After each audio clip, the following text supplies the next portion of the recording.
So much. Mary Ellen, tell us about the role in the government. I will do that, and I think that there are the themes that Deirdre and Gabriella spelled out are really useful for thinking about the role of a privacy officer in the federal government, and it's a little bit of a combination of the Data Protection Authority as well as the privacy officer as Gabriella and Deirdre described. So for Visa promotion on the website, there is a summary of my office and exactly what it does, and kind of lays out, it's basically a primer on the office, what it works on, what its authorities are, what its responsibilities are, and then also a presentation. I'm not going to go through the presentation today, but instead kind of hit some of the themes that Deirdre and Gabriella spoke about, if I could, very briefly. On the issue of kind of leadership and visibility, I'm blessed because the privacy officer at DHS reports directly to the secretary. Even if you don't have that kind of regulatory standard, that ability to get to leadership, one of the important pieces that Gabriella spoke about is making sure that you are part of the policy discussions. I think your regulatory framework is exactly right, but you have to be part of the policy discussion and that management, the big decisions, in order to really implement and operationalize privacy, as Deirdre spoke about. So I think that that's an important element to make sure that's part of your responsibilities as a chief privacy officer. At the same time, I really liked your comparison, Gabriella, where you talked about that the regulatory background may be a bit of the way to have your independence and have a little bit of distance in terms of being a privacy officer. The role of the privacy officer, I think for all of us would agree, is to operationalize privacy, make sure that privacy is part of the solution for your organization, whether it be the Department of Homeland Security in my circumstance, Deutsche Post, and so on. So you want to be a problem solver, but the way you get there, you have to be integrated into the policy decisions. With that said, you also need to make sure that if the policy isn't implemented, if the regulations aren't agreed to, or if somebody engages in behavior that is not privacy protective, that you can take the ability, you have the authority, you have the independence to be able to implement that. In these areas, I'm actually fairly similar to a data protection authority in the sense that I have the ability to investigate within the department, to investigate any activity that may be a violation of privacy policy or law. I can issue subpoenas to companies outside of the federal government, so watch out, all of you guys out there. But I think it's useful. In fact, I'm engaging in 2 investigations right now that are not yet public, but deal with kind of cross-component elements of the department, because I think they have real policy implications in terms of privacy implementation. So I think it's worthwhile to make sure that I have the ability to step back and look at these issues. I also deal with complaints, as do the DPAs, people complaining about violations of privacy and an attempt to ameliorate or to engage in that. And the third way where I think I'm fairly similar to the DPAs in a regulatory fashion is engaging in outreach, engaging in transparency in terms of the role of the privacy officer, and I'm happy to talk about Gus's comments from yesterday later on, David, but also in terms of what the department does and how it operationalizes privacy. So briefly in terms of how to think about operationalizing privacy consistent with transparency, since as Nuala mentioned, I am the Freedom of Information Act officer as well, is to make sure that the policy issues are embedded within the programs themselves. One way we do that at DHS is that we have, and Deirdre talked a little bit about this, we have component privacy officers in each of the 7 operational components at DHS, plus the 3 big kind of policy offices, or policy directorates of DHS. And all of those are senior federal officials who report directly to the head of that component. So the same concept in terms of operationalizing privacy, having the person visible within the structure, and also understanding what the policy developments or program developments, technology developments are within the components. And then they too, I kind of think of them as my front line. And then they too have the people embedded, as Deirdre talked about it, within it, who may be people who are aware of privacy and can raise that flag, can be that canary in a coal mine to say something's going on with privacy, you should take a look at it, component privacy officer or Mary Ellen at DHS privacy office. And that's a way to make sure that throughout the program the privacy is operationalized. And then we also do privacy impact assessments which articulate the privacy protections that are embedded in programs that are rolled out. The privacy impact assessments that we do, very public online, dhs.gov/privacy. But they go and implement, they demonstrate the analysis of what privacy protections we've embedded. And in fact, this year I've modified the process to make the analysis clearer, more articulate, and more upfront so people understand what is going on with the process. With that said, you can also do reviews and to make sure that indeed the privacy protections promised in the beginning are actually being implemented, and we are working on that in terms of ways to operationalize privacy, to be transparent, to say what we're doing, but at the same time also making sure that we're furthering the mission while being privacy protective. That's terrific. Thanks, Mary Ellen. Trevor, share some thoughts on the role and the profession. So thank you, Nuala. And unlike Mary Ellen, Gabriella, and Nuala, I am not a practicing privacy professional now. I was one once. I got over it, I guess. But I run an association that represents privacy professionals around the world. So I thought what I would talk about briefly today is the growth of the profession and a little bit of the history of the profession. The IAPP is celebrating a 10th anniversary this year, and we're certainly very pleased with our growth and where the profession has arrived at today. But our history goes back even further than that. Our colleagues in Germany have had privacy professionals for as many as 30 or more years. And in the US, we certainly have had people working on privacy issues for 20 plus years. And certainly if you consider attorneys working in law firms and on Capitol Hill and elsewhere, perhaps even more years than that. But it's really about 15 years ago that we saw an explosion of the profession. We saw laws emerge, the 95 Directive in the European Union. HIPAA started to come out, HIPAA, Gramm-Leach-Bliley. A wave of new laws started to emerge, as well as new technologies that created unknown risks and new challenges for us to understand how data was working, where it may harm people, and really challenged organizations to create responses to it. So I think Deirdre was right. When Bill Gates got a chief privacy officer, a lot of other CEOs said, I want one of those shiny new toys as well. And there were a number of those types of CPOs early on. I think they quickly found that they needed to band together, and really a community was born around this new role and around this idea of managing privacy within organizations.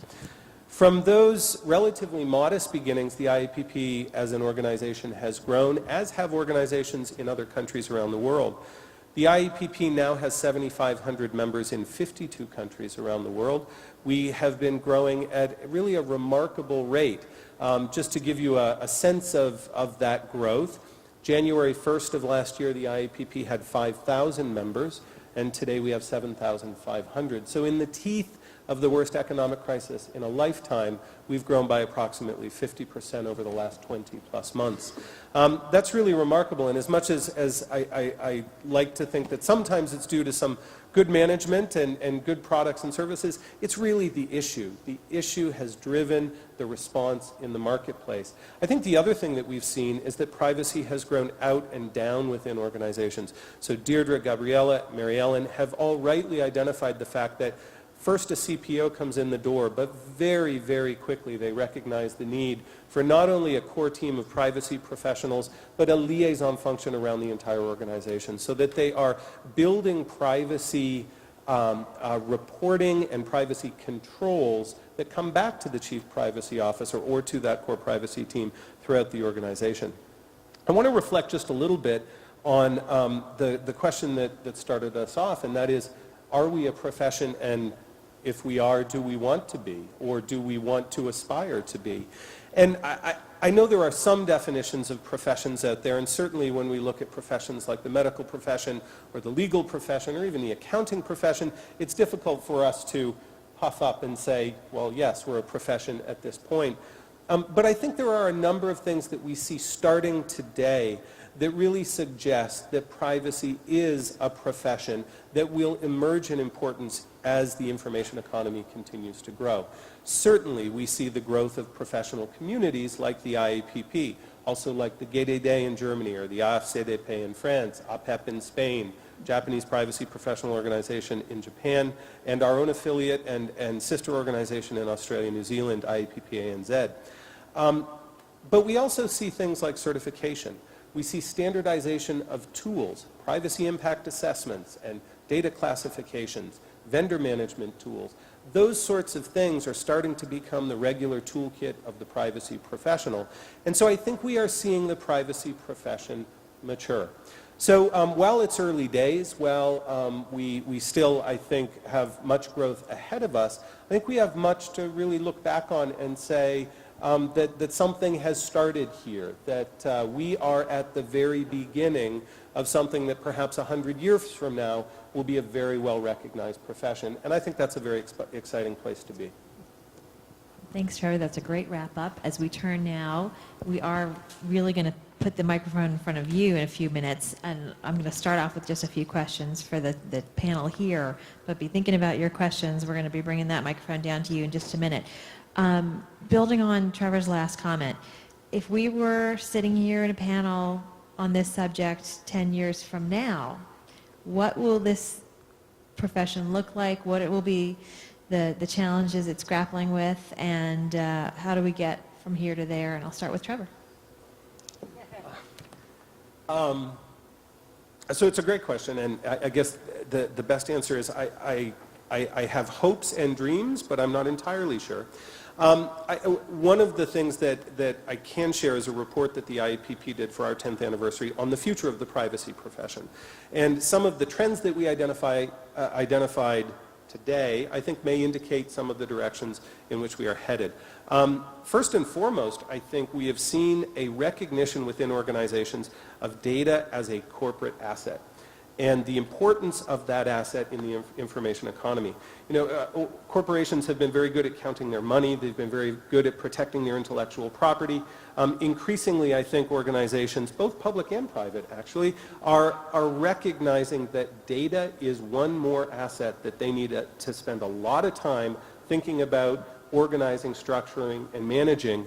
And that's something that we are seeing as a trend within our field. That the person who is or was the CPO 10 years ago, today is moving to a role where they have more duties than just privacy. In some of the perhaps most forward-leaning examples, we have people like Jeff Green at the Royal Bank of Canada who has all of information governance, and they look at the total life cycle of data. How do they gather data? How do they store data? How do they protect data? How do they use data, the privacy piece? How do they dispose of data? How do they value data within the organization? So he doesn't have just privacy, that's part of his job. He has the entire life cycle of data within the organization of the Royal Bank. I think that's an interesting evolution for our profession, and certainly I think that's one place that we're headed over the next 10 years. Panelists, other thoughts? I think that, you know, it's interesting to kind of see the cycle and to see the life cycle. Trevor talked about when Microsoft got a privacy officer, when DoubleClick got a privacy officer, when others did. There was like a big spike of okay, we've got to have this person, they have to report to the board, and now what do we do with them? And then they kind of fell down again and kind of went down farther into more compliance elements. And I think that in 10 years from now, Nola, we're going to have a circumstance where they're in the appropriate place, which I think is in the C-suite, in the leadership, and it might not be directly reporting to the CEO, might not be directly reporting to the board, but having responsibilities, authorities there, and having it part of the, you know, protecting the assets of the company, protecting the assets of the organization, but having these relationships with the other people who are also in leadership roles. I think that's one thing I wanted to make sure I highlighted, which is privacy officers, regardless of whether they're in the private sector or public sector, cannot do it alone. Right? I talked about my canaries in my coal mine, I talked about my front line and the component privacy officers, but then the allies that you have within the department, I think, is crucial, or within the organization, and that includes chief information officers, that includes legal issues, of course, Office of General Counsel, policy issues, and so on. International affairs, apparently, I need to work with these days. But to make sure that you have the relationships and liaisons and that you can have people recognize the value of privacy within it. And I think all of those roles will be strengthened within the next 10 years. Gabriella? Well, I would say that we've heard already a lot about the accountability discussion principle, whatever. So I think this is directly linked also to the role of the privacy official. Might it be just from this management approach, might there be a regulatory approach? So I think generally speaking, there is a big future to this function. There is a need, given all the new technical developments and the endless questions we're faced with. And I think there's also a role, a strong supportive role, so that my hope would also be that the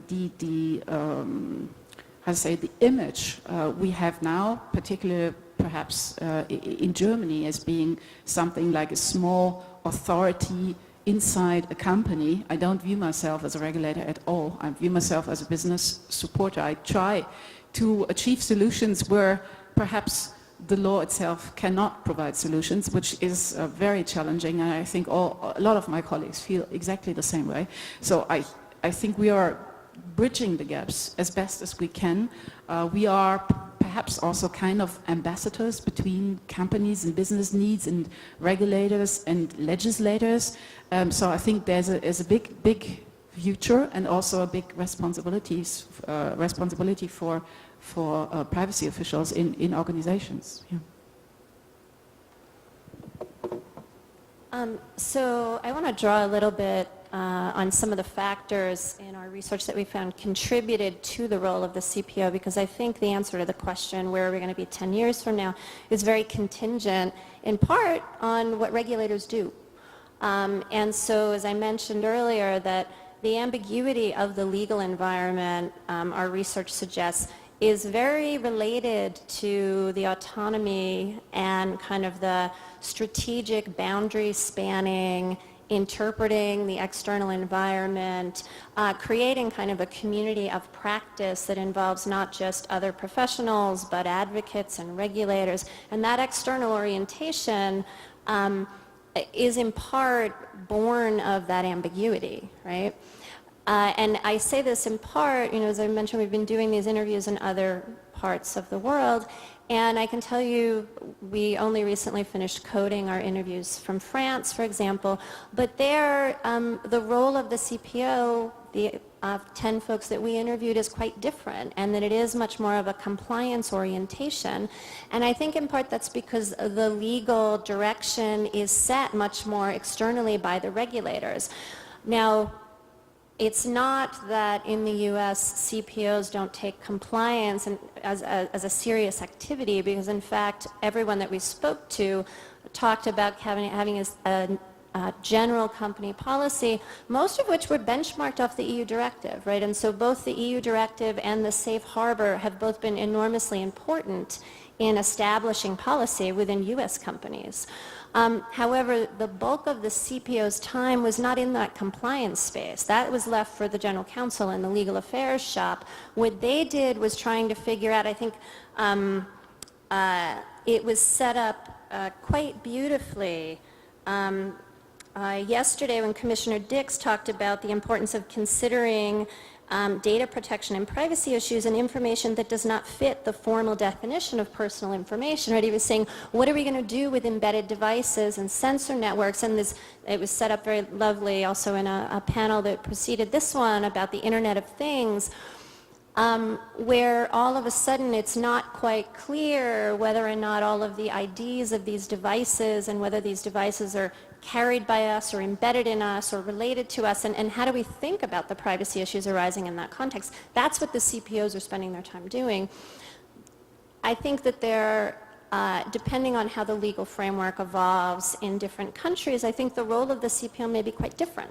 And so I don't think that it's, a necessary evolution in any specific direction, and I think that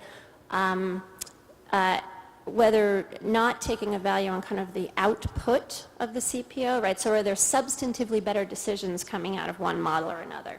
Set that aside for a second. Are there values in the kind of embeddedness and the opportunities to think about privacy as a design requirement that I think seem to be spurred by regulatory ambiguity? I think yes. And I think yes, not just because of our research, but because of other scholarly endeavors that have suggested that activities that get people engaged with folks that haven't drunk the Kool-Aid of their own corporation, that build communities of practice that span boundaries between corporations and civil society and regulators are very powerful ways to incorporate secondary mandates, values, human rights, privacy, environmental concerns within organizations in a way that compliance-only activities don't. But I think a lot of it has to do with regulatory choices. Those are all terrific. And I hear the words allies and compliance, and it makes me think of a conversation Gabriella and I had. So I'm going to start with you, Gabriella, just to give you a heads up. Who are your important allies in the organization that perhaps we haven't talked about or that you want to expand upon a little bit more? In particular, since compliance is such a big part of our function, how do you relate? Is there a chief compliance officer? How does your function relate to that function, or how are they intertwined? Well, that's a very important and uprising discussion, I have to say, particularly in Germany, and I think so far there is not an overall answer. On one side, it's relatively easy. One could regard data protection management and also the role of the privacy officer as a simple compliance task. Starting from there, one could say it's just a subset, a subtopic of compliance, and then if you want to build up a compliance organization, take your chief compliance officer and put the privacy officer right in his team. To be very open, I don't think this would fly.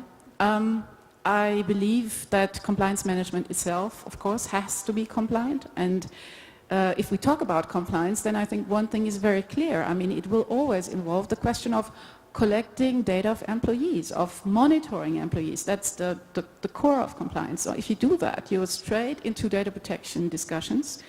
And if you would just say that the data protection organization or the privacy official would be subordinate, a sub-organization to that, then you might run into a conflict of interests here, which might impair as well your data protection organization as your compliance organization. So I think this relationship should be very carefully balanced.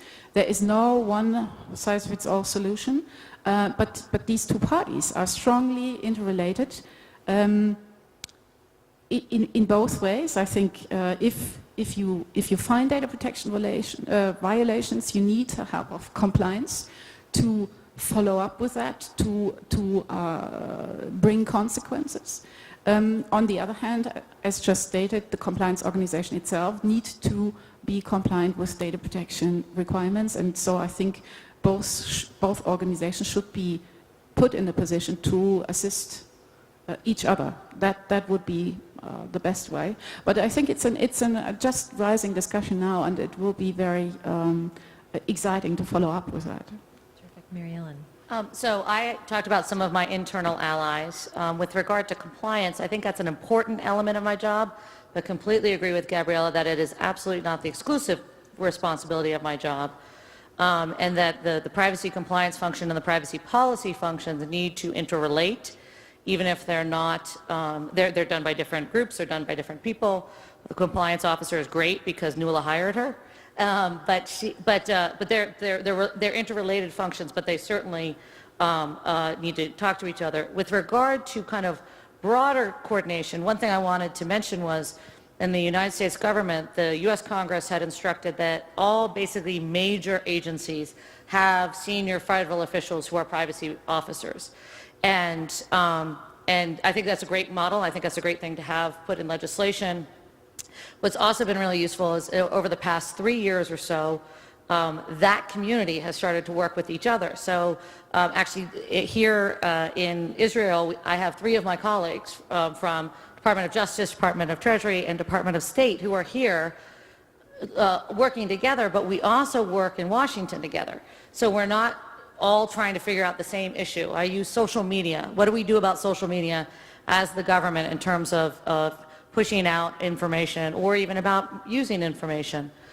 We don't have to solve the problems ourselves necessarily, but work and try to get best practices, collaborate together while also furthering our own mission. And I think that's an important element and a good infrastructure. IAPP is a great vehicle, but it also doesn't solve that specific need.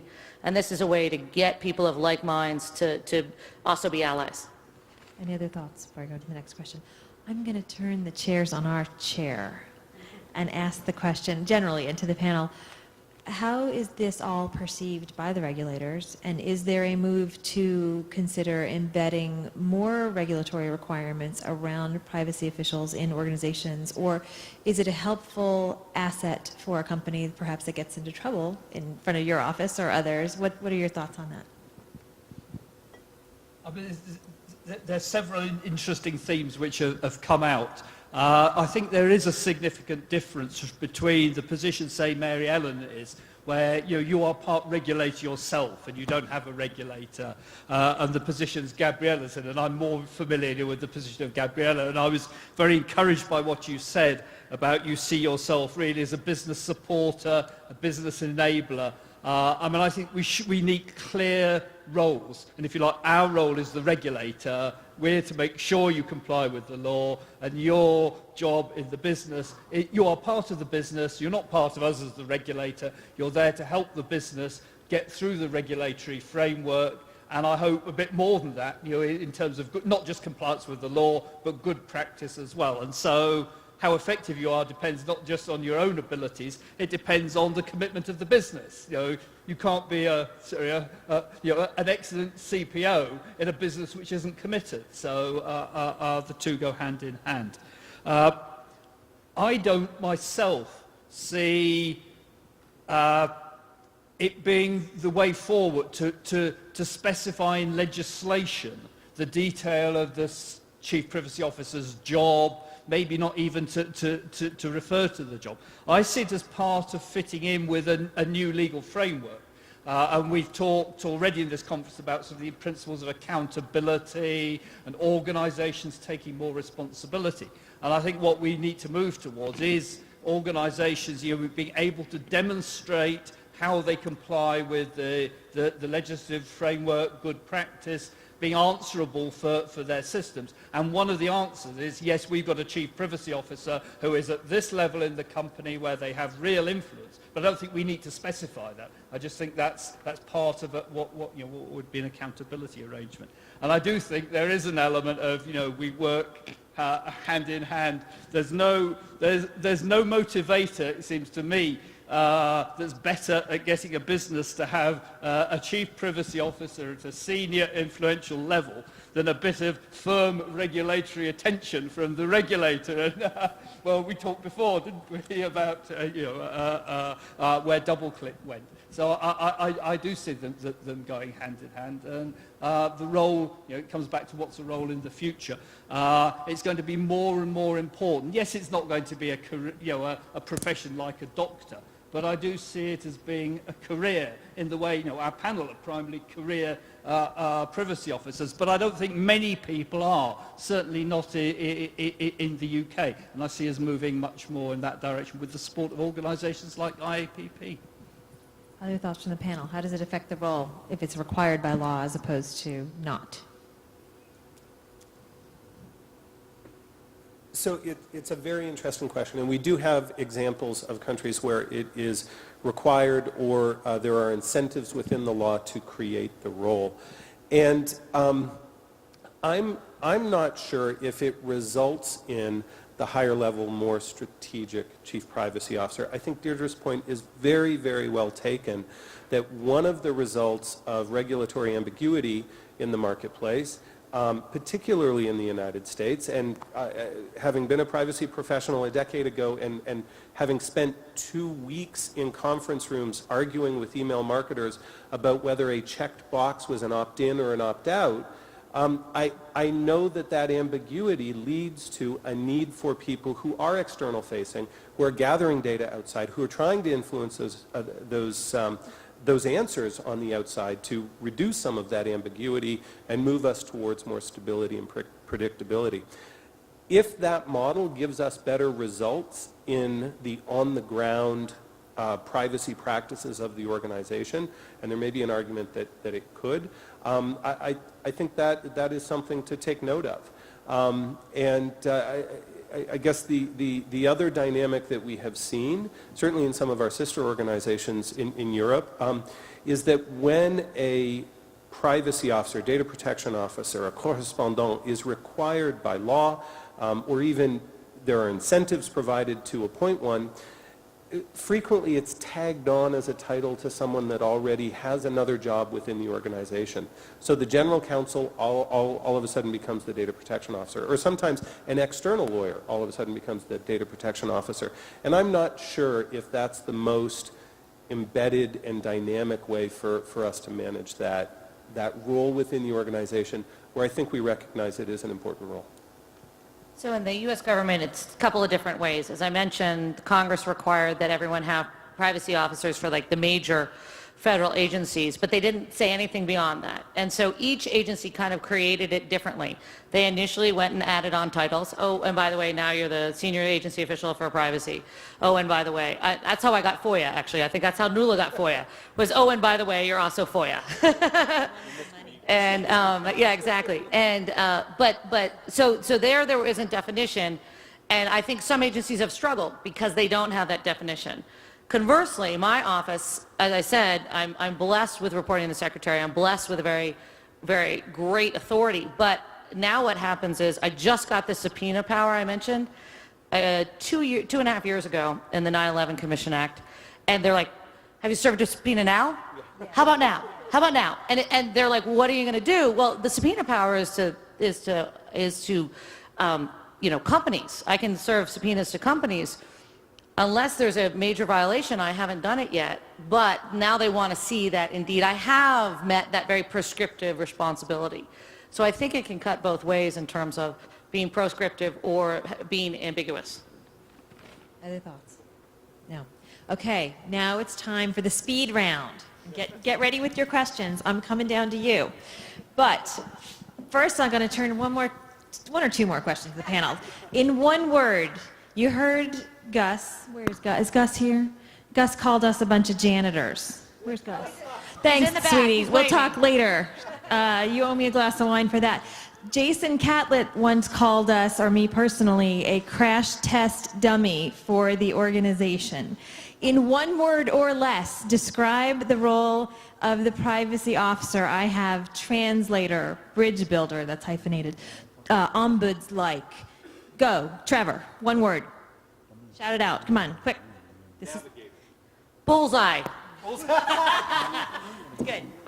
Get your microphones, ladies and gentlemen. Just thinking, in between two worlds. Yes, in between. I want to be obstreperous because I actually think it deserves more than one word. May I? Go May right I, ahead. please? Come on. We Is go way back. obstreperous your word? Obstreperous is a good word, actually. That's a good You were one, too. very obstreperous. No, I think Gus's point is one that deserves, a real response. And so there are kind of two responses. And one is, right, in an area like the U.S. where you have an enormous amount of ambiguity and you see companies faced with a kind of continually moving and shifting baseline of what is legal compliance, companies, this has been documented in other fields, they do all sorts of things to try to signal legal legitimacy. Right? And isomorphism, looking like other companies, right? So you mentioned that, okay, so Microsoft, Bill Gates gets a CPO. I want one too, right? And so I think that there's certainly some symbolic value of having a CPO, right? Now, does that mean that the value stops there? Certainly with respect to the 9 CPOs that we interviewed, remember these are leaders, right? How far down this goes into the market economy, we don't yet know, right? We're going to do some surveys to try to figure out how far this trickles down into much less resourced organizations.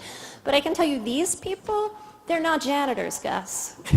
Like, unless you know any other janitor that reports to the CEO, and I haven't really met any.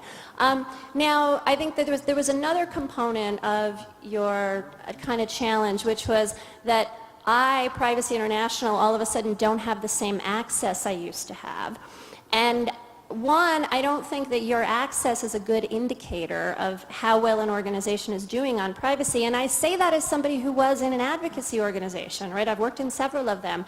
And that the fact, and when I speak to regulators, certainly having a data protection officer or a CIL officer or a chief privacy officer who is steeped in the language and practice of privacy with whom to interact when they have a question about a business activity or a technical design decision, they view it as something that is immensely helpful because they're not dealing with a CEO who doesn't care about privacy or doesn't know about privacy or has no idea what's happening in that particular operational unit. And so while I'm sympathetic, certainly I like to talk to CEOs too. But I'm not sure that that the access, the fact that access is being funneled through an expert is necessarily an indication of a reduced commitment to privacy. Okay, we have a response. Come on, walk faster. Let's go. Didn't mean to put you on the spot there, huh? I by no means meant to say that you are janitors.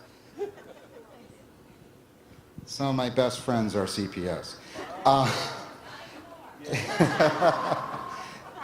was trying to illustrate that, like, even since I made that statement, a number of people have come up to me and also have emailed me to say, wow, I didn't know you were in town when you were visiting our offices. I really would have wished we could have sat down and talked. But because our entry point is only through the CPO, it's an awkward relationship because the CPO has that odd role of having to promote privacy in the organization. And by no means did I say that the organization's weaker on privacy because of the CPO. It's not at all that. I'm just saying that you struggle with your own position within your organization. Everybody does. It's not just a CPO, but every person of some responsibility is trying to respond to their own responsibilities to try to get attention within the organization, but to try to defend that organization. That's a multi-headed role.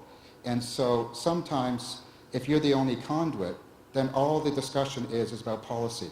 So I'll give you an example. I was speaking to a European firm that works in the area of health informatics. And I wanted to speak to somebody about the security of the systems being designed. And I was appointed to speak with somebody who was in the privacy office. And the entire conversation, this privacy office happened to be in the US, the entire conversation was this guy yelling at me about these silly transporter data flow issues. Because those are the fights that you fight as CPOs, and I get that, but that wasn't what I was asking about. What I wanted was access to somebody who was an engineer who could say, these are the types of protocols we implement. But I had to go through the CPO office. So it's the equivalent of, if I wanted to engage with the government, I'd have to go through the commissioner.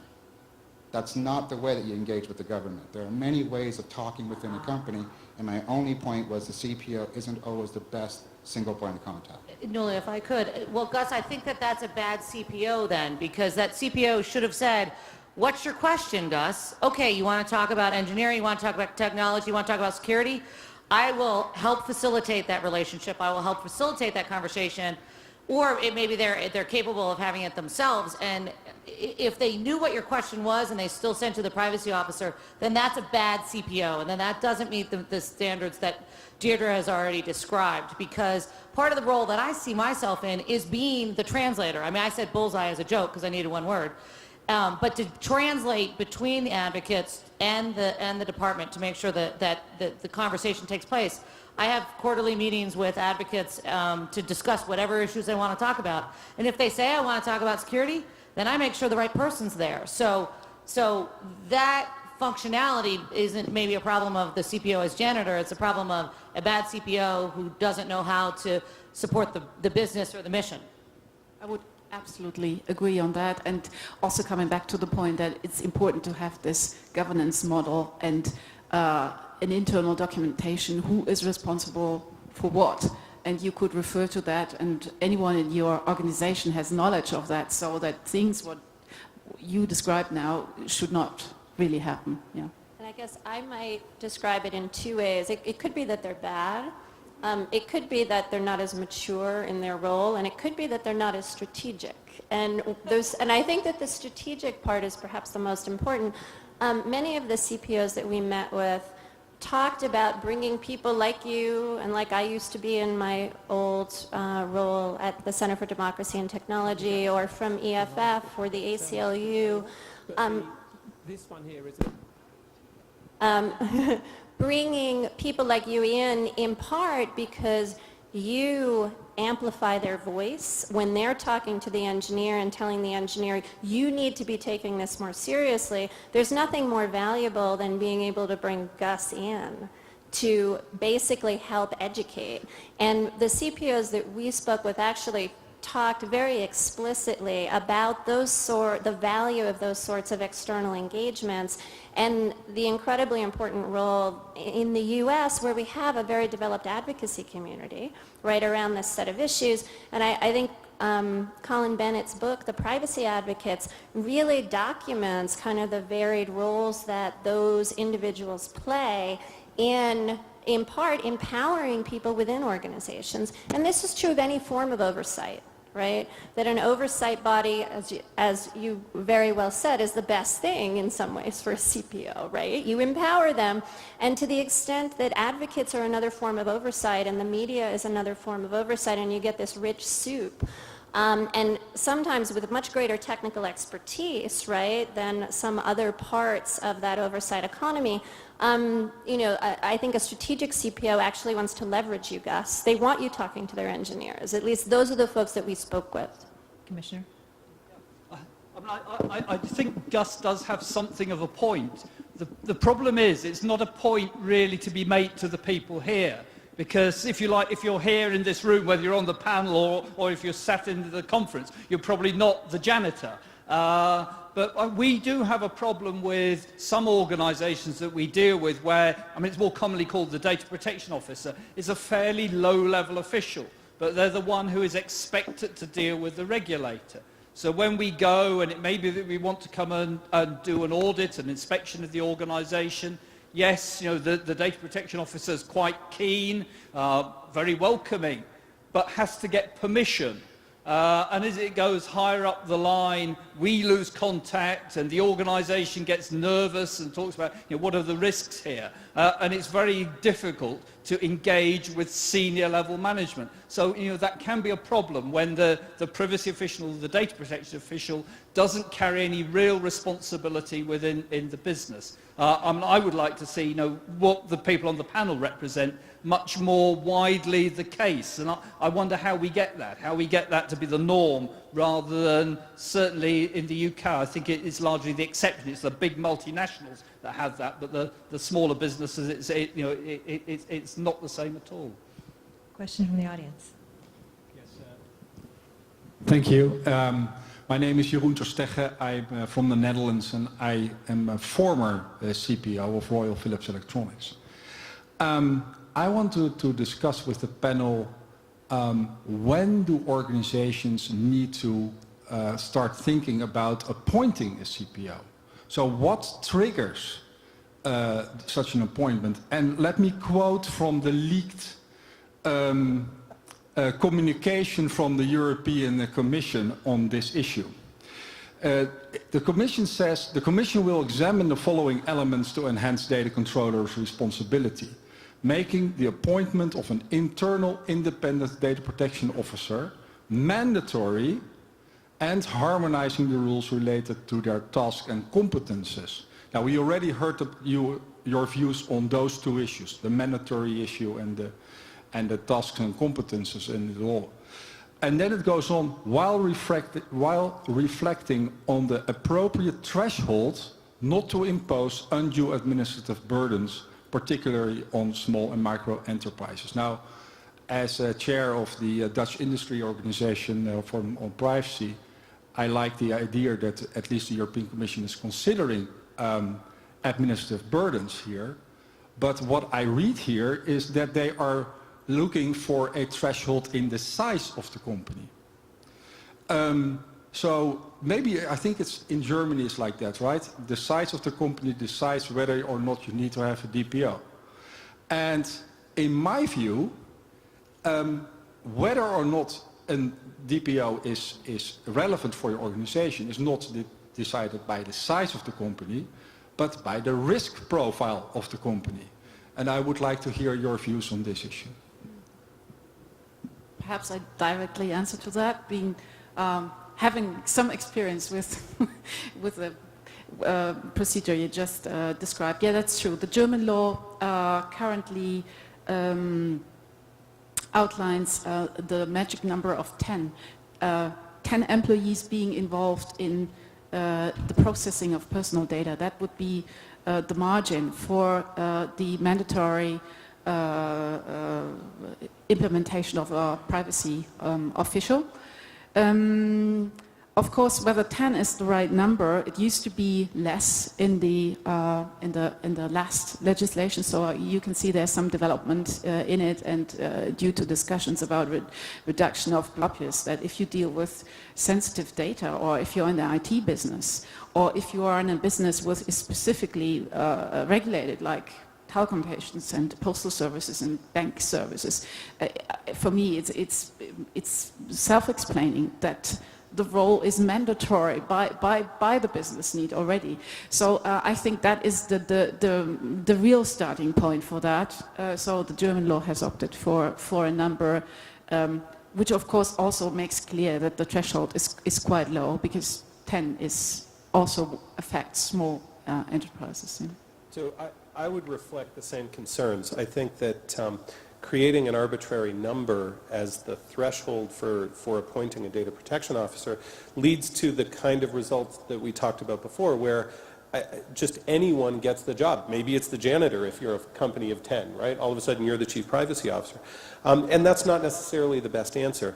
I think there are a number of models that are compelling. In France, I know that the notary publics as an association have appointed one correspondent for their entire organization, and he works primarily on training, on creating tools for them. So where a small notary public may not be able to hire a data protection officer on their own, their professional association has served as a proxy for their data protection officer, for their correspondent, and really provided a valuable service for them.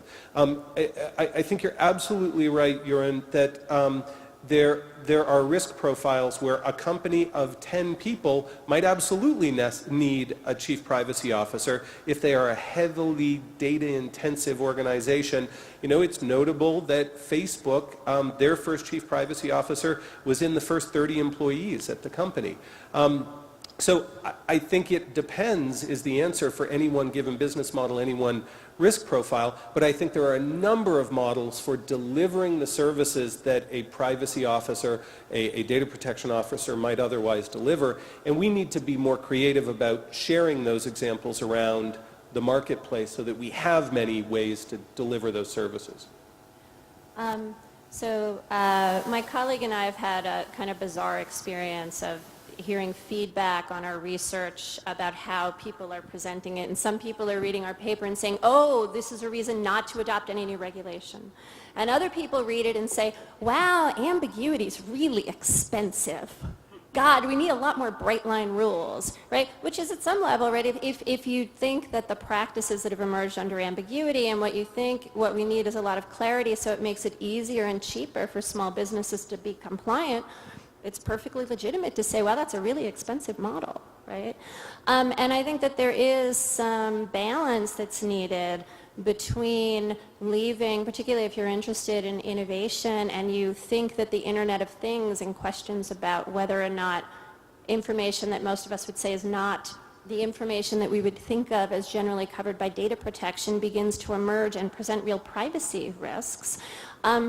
you need ambiguity because you want to be able to deal with those emerging issues, and you want people to innovate in that space, and you want to figure out regulatory structures that encourage that in a responsible way, perhaps through embedding all sorts of responsibilities within companies and making them feel like they have to own this issue. At the same time, for people who want to basically be doing marketing in a standard way, or et cetera, one can imagine you want really clear safe harbors that have very clear compliance procedures so that they don't need a CPO, right? I mean, I think that you can really want a mixed model because you have lots of resources that are expended on trying to deal with ambiguity. So it's a value and it can be a risk.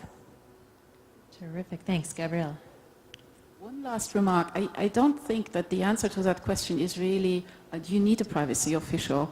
Because in the end, someone got to do it. Yeah? And it doesn't matter whether you put it in such an official term and description. Someone is responsible, and in the end, it's the director of the company, it's the board, and someone got to do it. And you could name it whatever you like, but yeah, and you need to manage it. So. Great point, great point. More questions. Michelle Dennedy, do you have your own microphone?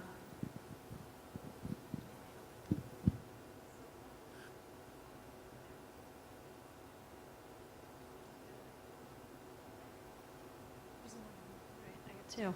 Oh, here we go. So I want to pick up on a comment, Commissioner, that you made actually, that the privacy professional wouldn't be more like a doctor. And I guess it's a question and a commentary. I think a doctor can kill one person at a time, or maybe a handful. A privacy officer gone wrong, or a privacy architect gone wrong, can kill the brand of an entire corporation, can put a generation of children's privacy at risk. I mean, why wouldn't we strive to be more like doctors, where we're really building the underlying architecture of the future? Okay, who's up? I'm sure, David. what do you mean?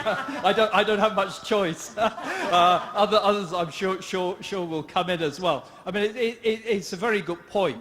What I see really, here we're talking about businesses, whether they're private sector businesses or public authorities.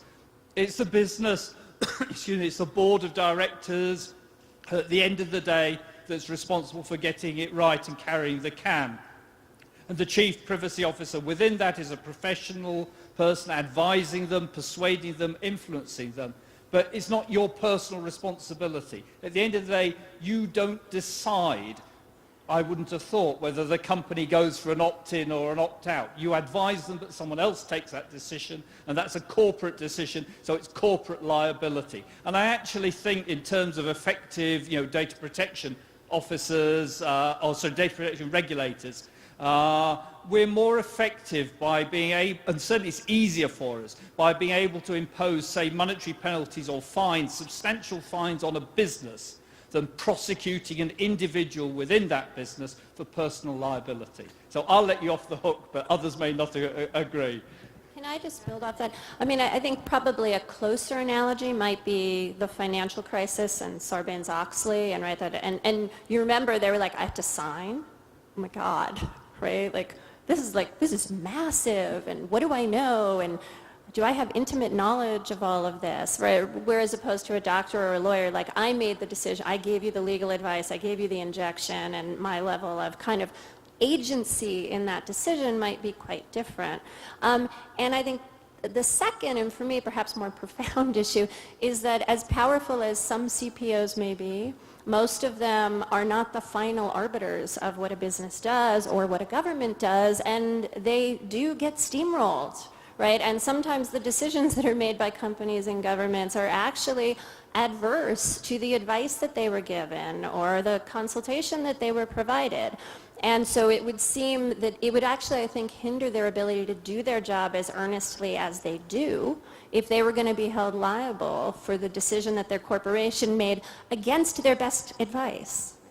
So I think that's a great point, and I think the evolution of our profession suggests that at some point, as a profession, we will need to think about the ethics of our profession. And I know when I was a privacy pro that I was in those meetings where the CEO, or more likely the chief marketing officer, said, we're doing it? Or how many times have we had these questions, what's the risk of us getting caught, or what happens if we get caught?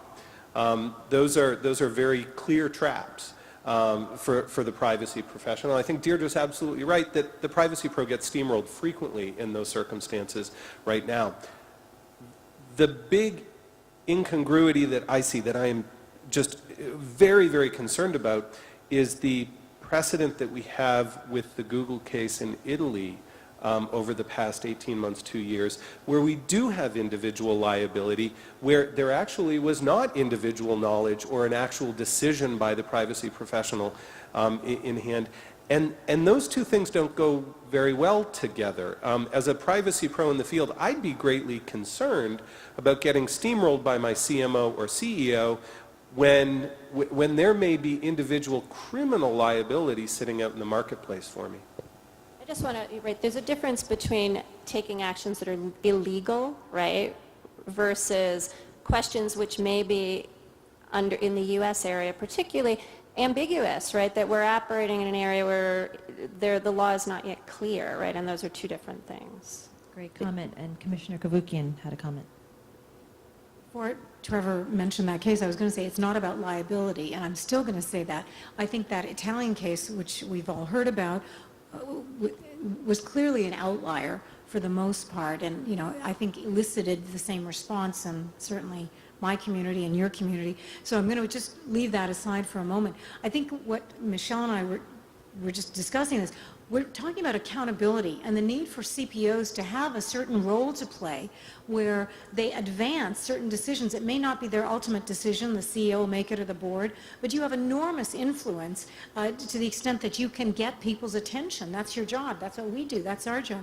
And one of the things I just wanted to point to, there's been a lot of talk about privacy by design the last couple of days, and it's been generally associated with the field of technology, which is certainly the first rung of the trilogy of privacy by design. But the second rung, equally important, and we're just shifting our focus to that, is accountable business practices. How do you build accountable business practices in a way that is proactive, not just reactive, that enables you to enforce and comply and engage in forms of redress, but how do you, as a CPO, engage your organization, your CEO, your board, with creative solutions that prevent the harms from arising, that prevent your company from incurring the kind of damages that they would incur if you had to have, you had a breach and then you had breach notification and all that follows. So the shifting, and that's what Michelle and I have been talking about, the shifting in terms of taking proactive action instead of just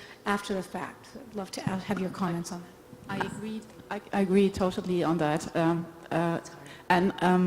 Yeah, that's coming back to the point that it's absolutely necessary to achieve an overall commitment with top-level management, with your board members, about the objective that this should be the primary function.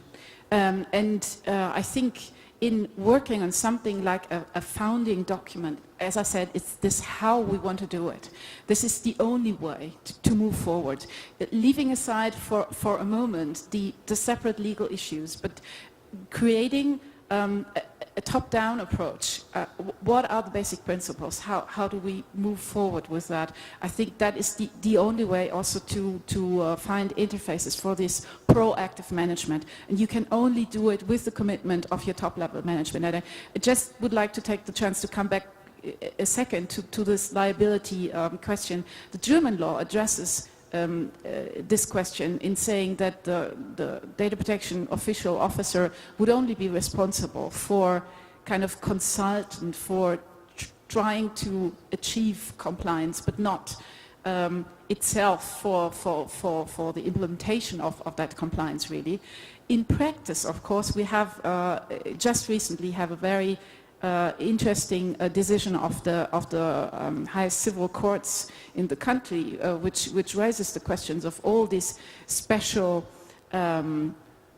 appointed officials we have in several areas, whether they are, despite the wording of the law, whether they are not liable themselves and have to to be sure that violations of certain laws do not occur. And this also triggers discussions around the role of the privacy official in a company.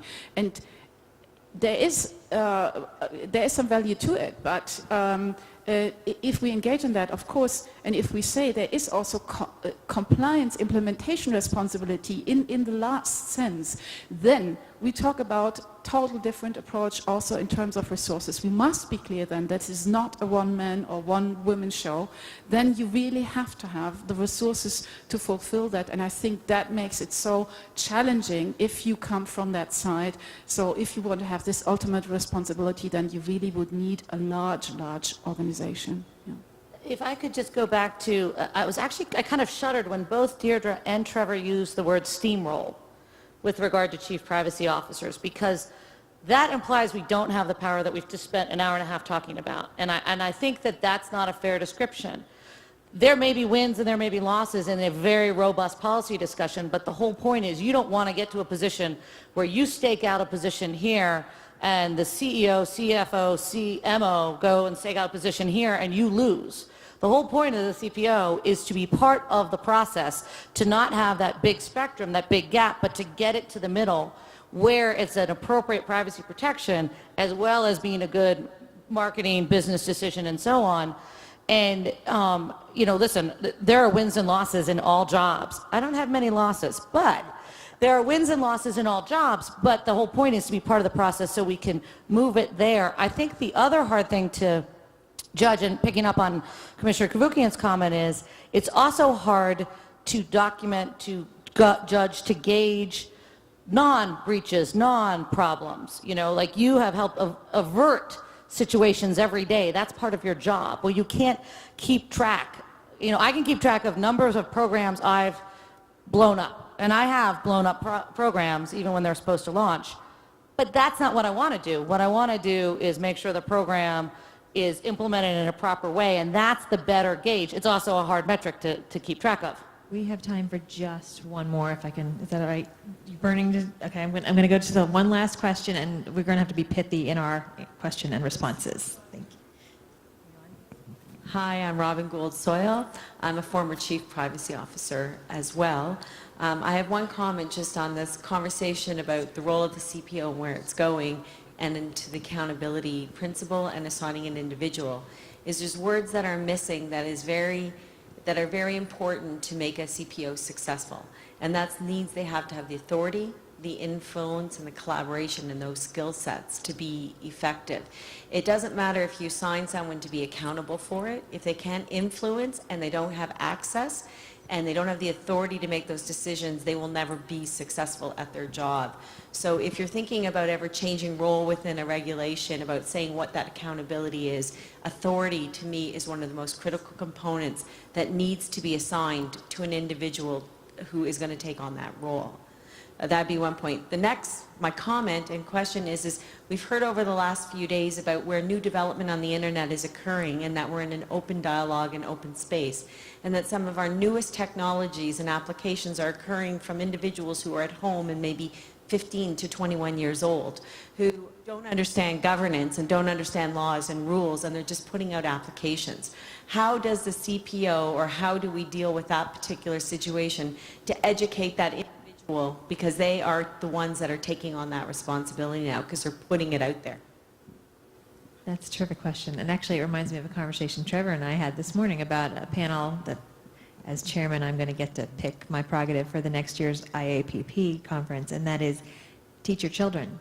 Because you're talking about young people, and I have a very important role at home as mom, and I have really gotten involved in the idea about internet education and privacy education, and Michelle Dennedy's also been very active in a group called the Executive Women's Forum, which is doing some outreach and some training materials for each of you to take to your own local schools and talk to people about responsible activity online, responsible safety, and privacy sensitivity. So I thank you for that. I think that's a terrific comment and a question. And then it's really time for us to wrap up. We are actually slightly over time. So if I could ask each of the panelists just to give us a parting thought, perhaps some advice to the new privacy officers who are in the room, or a final wrap up. And I'll start at the other end if that's okay with Trevor. Gosh, I guess my parting words are get ready. Because I think there will be continued growth, continued emerging technologies, continued ambiguity. If ambiguity is the precondition to the strategic CPO, I am very comfortable that we're going to have a lot of ambiguity in the future. So I feel good about the strategic CPO being around for another 10 years. Yes, my pithy kind of going away comment is, as CPO, you should think yourself as a problem solver, but also one as an arbiter to go and make sure that the right thing's being done throughout the whole life cycle of the data that is so important to your company or organization. I can only agree to what has been said already.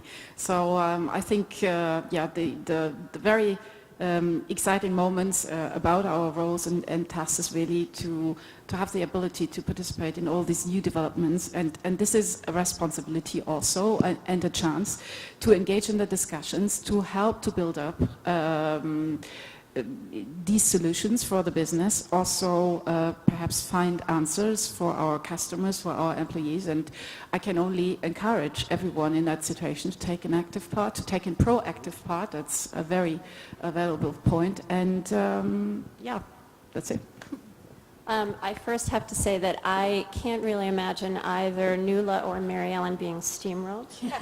However, as I said, you know, the interviews that we did were with 9 people who are considered kind of like leaders, the preeminent people in their field, and I am certain that there are people, perhaps not janitors, but perhaps a little bit further down in the corporate bureaucracy that do get steamrolled. And so just to put that in context, I'm sure it doesn't happen to you. And I just want to say one more thing that I think that, Anna Michelle asked this important question about how do we go about operationalizing privacy. And the thing that I didn't get to mention as much as I did, and in part because you did such a good job of talking about it, was that to use the words of a UK privacy officer, that being able to slipstream privacy into risk management activities and to leverage the overall corporate structure for managing risk has been an incredibly important and empowering thing, building access to resources. And in doing interviews with government employees, particularly in DHS, looking at their privacy shop, they had a very similar phrase, which was basically insinuating themselves into the bureaucracy. Right, and so figuring out how to leverage all of those internal practices that exist and to sneak privacy in. Commissioner? Yeah, I mean, as the regulator, I mean, our concern is to ensure that the privacy of personal information is protected. And I think from today's discussion, having influential, effective chief privacy officers and with authority is one of the greatest assets we have in achieving that goal. So I ask myself, as we're looking to review the legal framework, what can we do within that actually helps underpin the role and effectiveness of the Chief Privacy Officer? I think one thing, and I'm not pleading my own case here, but having powerful, effective data protection authorities with real sanctions does underline the role, because it gets the message home that this is important. I think accountability, as was said, I think Ann Kavukian said, accountable businesses, underlining that in the regulatory framework, and seeing that, yes, a CPO with authority is part of an accountable business, but perhaps without going into too much detail, which leads to administrative burdens, so not spelling it out in detail, but underlining accountability. And last, I just say, developing a sensible, proportionate, reasonable legal framework, perhaps being provocative, particularly in the area of international transfers, so that when you're going and arguing to your business why you should do something, you don't have to say, well, the only good reason I can give you is because it's the law. You can actually give a cogent, reasonable explanation as to why it genuinely helps protect business and enhance the reputation of your company. So I just wanted to leave 2 thoughts before thanking the panel. And the first is to speak your truth clearly in your organization, because your presence alone at the table has already had an impact, as Mary Ellen says, early in the process. But your presence just by showing up has already changed the nature of the dialogue, from the get-go. And I am reminded in my advice to new privacy officers of maintaining your otherness, maintaining your outsiderness as well as your insiderness. There's a quote from one of my favorite American authors, F. Scott Fitzgerald, which is, "The test of a first-rate intelligence is the ability to maintain two opposing thoughts in your mind at the same time and still retain the ability to function." And so that is your mission, retain the inside and the outside love of your company, but critical thinking, and still function. So I wish that all for you, and I thank our panelists and our chair today, and thank you all for joining us.